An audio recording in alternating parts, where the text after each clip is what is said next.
Doctor সাহেব, স্ত্রীর ডেলিভারির সময় স্বামীকে ডেলিভারি রুমে যেতে দিন, যাতে সে কোনোদিন বলতে না পারে তুমি আমার জন্য কি করেছো। যখন সে স্ত্রীর প্রসব বেদনার যন্ত্রণাটা দেখতে পারবে,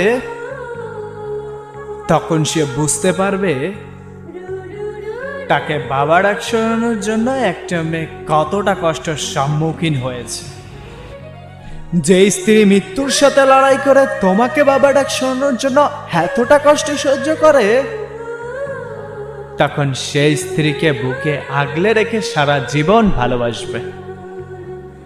নারী, তুমি পারো বটে, তুমি বহুরূপী, তুমি বহুরূপী। সকল কষ্ট সহ্য করার পরও সবকিছুই মানিয়ে নিতে পারো।